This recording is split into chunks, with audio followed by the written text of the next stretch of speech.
салом бародарону дӯстони азиз, дирӯз дар Лигаи Чемпионҳо якчанд бозии ҷолиб гузашт. Албатта ҳамаи бозиҳоро дар як видео шарҳ додан намешавад. Бинобар ин имрӯз ман танҳо ду бозии асосӣ ва муҳимтарини шабро муҳокима мекунам. Аммо агар шумо хоҳед ки таҳлили дигар бозиҳоро ҳам бинед ва фаҳмед, пас ҳатман ба канали телеграми ман ворид шавед. Дар он ҷо ман тамоми бозиҳои дигарро шарҳ медиҳам, фикрҳои шахсии худро мегӯям ва ҳар як натиҷаро бо шумо муҳокима мекунам. Яъне чизе ки дар ин ҷо намерасад, ҳамааш дар онҷо ҳаст. Ғайр аз ин, дар канали телеграми ман имконият ҳаст ки шумо бозиҳои топро пахши мустақим бо сифати баланд тамошо кунед. Ссилка ба канал дар описание видео ва ҳамчунин дар комментария гузошта шудааст. Ба он ҷо ворид шавед то ягон бозии муҳим ва таҳлили ҷолибро аз даст надиҳед. Хуб, ҳоло биёед оҳиста гузарем ба ду бозии асосии дирӯза ки воқеан арзиши муҳокимаро доранд. Дӯстон, сарпарасти видеои мо ширкати 1x мебошад. Дар он ҷо вақт коэффициентҳои баланд ва бонусҳои гуногун шуморо интизор аст. Ҳамчунин нафароне ки то ҳол регистратсия накарданд, метавонанд дар аввалин пардохти худ бо промокоди MG07 соҳиби 8000 сомонӣ бонус гарданд. Ссилкаи бозӣ дар комментарияи ин видео. Имкониятро аз даст надиҳед. Дӯстони азиз, биёед бозии дирӯзаро баррасӣ кунем. Манчестер Сити дар майдони худ дар Иттиҳад бо ҳисоби 2-0 Наполиро мағлуб кард. Ба назар мерасад ҳисоб оддӣ аст, аммо агар дида бароем бисёр чизҳои ҷолиб дар дохили ин бозӣ буд. Ҳодисаи асосӣ дар бозӣ хориҷ шудани капитани Наполи Джованни Ди Лоренцо. Дар дақиқаи 21 ӯ маҷбур шуд Эрлинг Холандро бо фоли охирин боз дорад ва довар ӯро аз майдон хориҷ кард. Пас аз ин дастаи Конте бо 10 нафар монд ва ин ҳолат ҳамаи чизро тағйир дод. То он вақт Наполи хуб дар майдон ҷойгир шуда буд. Дар паси тӯб меистод ва интизор мешуд ки имконият пайдо кунад. Аммо вақте ки як бозингар кам шуд, тамоми нақшаҳо вайрон шуданд. Конте кӯшиш кард ба вазъият ҷавоб диҳад. ӯ қарор дод ки Де Брюйне дигар ба кор намеояд. Бале, ӯ бар зидди дасташ бозӣ мекард, аммо ҳоло муҳимтар буд ки флангҳоро банд дад. Барои ҳамин Де Брюйне иваз карда шуд. Политано ҳатто мисли муҳофизи ҳақиқӣ бозӣ мекард. Дар чунин ҳолат танҳо як роҳ мемонд, ҳама бар дифоъ шаванд ва умед ба контратака. Аммо бар зидди Сити ин кор дер давом намекунад. Аз тарафи дигар Пеп Гвардиола боз нишон дод ки чаро Сити яке аз дастаҳои пурқувваттарин дар ҷаҳон аст. Голи аввал аз комбинатсияи дароз оғоз шуд ва Холанд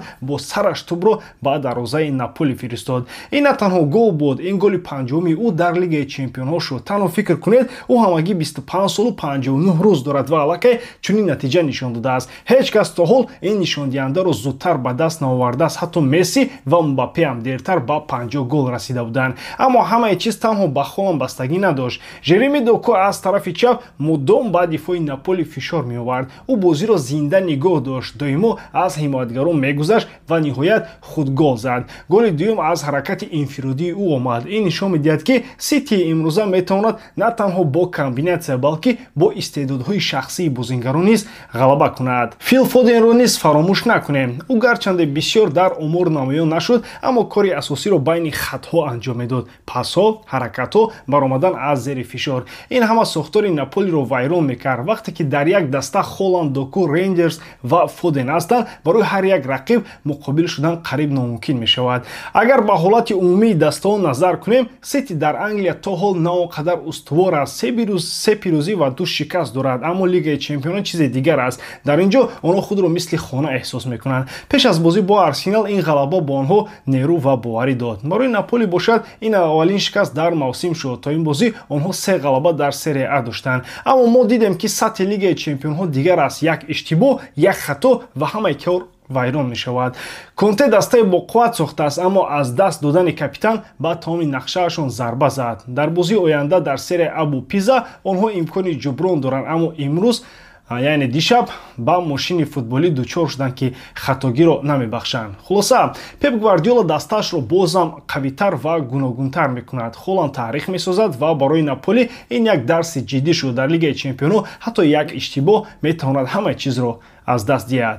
Акнун дӯстон, биёед бозии Барселона бо Ньюкаслро ки дар Англия гузашт хуб таҳлил кунем. Каталониё бо ҳисоби 2-1 пирӯз шуданд. Ин як бозии муҳим буд, зеро сафар ба Англия ҳамеша душвор аст. Майдони Сент Ҷеймс Парк яке аз пуровозтарин ҷойҳо дар Аврупо аст ва аз он ҷо бо 3 имтиёз баргаштан осон нест. Аммо Барса ин корро кард ва натиҷаро гирифт, гарчанде дар охири бозӣ асабӣ шуд.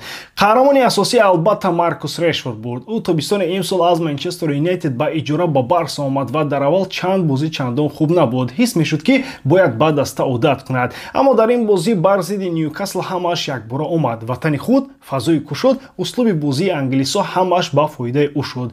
Ӯ дар дақиқаи 58 голи аввал зад, баъд аз 1 дақиқа дубл кард. Ин лаҳза натиҷаро ҳал кард. Аввал бо зарбаи сар гол зад, баъд бо қувва ва суръат бо зарбаи дақиқ аз дури дарвозаро рахна намуд. Ньюкасл натавонист ӯро нигоҳ дорад. Рэшфорд на танҳо гол зад, балки ба ҳимоятгарон фишор овард. Барои дигарон фазо кушод. ҳамаи корро кард. Беҳуда нест ки УЕФА ӯро беҳтарин бозингари бозӣ номид. Аммо бурд танҳо бо сабаби Рэшфорд набуд. Ин кори тактикии дурусти Флик буд. Аввали бозӣ Ньюкасл бо прессинги сахт ҳамла кард, аммо Барса оромона ва бо сабр баромад кард. Онҳо тӯбро нигоҳ доштанд, шитоб накарданд ва ҳамин тавр ба бозӣ ворид шуданд. Дар ин ҷо кори асосиро Педри ва Френки де Йонг анҷом доданд. Ин ду бозингар дар маркази майдон тамоми вазъиятро идора карданд. Онҳо бозиро суст ё тез мекарданд, тӯбро пеш мебурданд ва ба дигарон кӯмак мерасонинданд. Ба шарофати онҳо дар қисми дуюм Барса бартарӣ гирифт. Педри худаш мисли маэстро бозӣ мекард, ором ва боэътимод. Дар ҳимоят низ ҳамааш хуб буд. Дарвозабони ҷавон Жоан Гарсия 5 сейв кард ва беиштибоҳ бозӣ намуд. Кунде ва Кубарси хуб кор карданд. Араухо ҳам сахт бозӣ кард. Хусусан Кунде, ӯ на танҳо ҳимоят кард, балки паси голӣ дод. Аммо як мушкилиам буд. Барса бозам дар охир сабр накард. Вақте 2-0 пеш буданд, метавонистанд бозиро ором кунанд, вале боз ба голи сеюм рафтанд. Натиҷа голи гардон дар дақиқаи 90 ва асабҳои зиёдатӣ. Ин хатоҳо ба онҳо дар мавсими гузашта бо Интер ҳам зарар овард. Жерар Мартин низ бояд ёд шавад. Ӯ нисбат ба соли гузашта беҳтар шудааст, боварии бештар дорад. Бале, баъзан иштибоҳ мекунад, аммо чунин бозиҳо таҷрибаи хуб аст. Дар ҳамла ғайр аз Рэшфорд чандон хуб набуданд дигар касо. Левандовски қариб намоён нашуд. Шояд беҳтар буд Ферран Торресро аз дақиқаи аввал сар медоданд. Рафина бисёр кор кард, аммо зарбаҳояш нодуруст буд. Аммо даста якҷоя ин камбудиро пӯшонд. Як ҷузъиёти ҷолиб: Барселона рекорди пирӯзиҳои меҳмонӣ бар зидди клубҳои англисро дар Лигаи Чемпионҳо гузошт. Аллакай 12 маротиба. Барои муқоиса Реал 9, Бавария 8. Ин нишон медиҳад ки Барса ҳатто дар шароити вазнин ҳам натиҷа мегирад. Хулоса, бозӣ нишон дод ки Барса қавӣ аст. Онҳо мутобиқ мешаванд, бозингарони нав роҳбар мешаванд ва даста таҳти роҳбарии Флик мувозинат меёбад. Албатта мушкилиҳо ҳастанд. Истифодаи имкониятҳо, интизоми охир, камбудии баъзе бозингарон, аммо ғалаба дар чунин бозӣ арзиши калон дорад. Ин оғози хуб дар Лигаи Чемпионҳост ки метавонад роҳро ба топ 8 осон кунад. Ҳоло савол ба шумо дӯстон: оё ин ду голи Рэшфорд оғози рӯи бузурги ӯ дар Барса мешавад ё ин ки танҳо як лаҳзаи якбора буд? ба ҳамин тамом воридам ки эҷодкории ман ба шумо писанд меояд. Лайк, комментария ва дар канал обуна шуданро аз ёд набароред. Бо шумо мисли ҳар вақта Муҳаммад Гайруф. Хай бародарон, дар паноҳи Аллоҳ.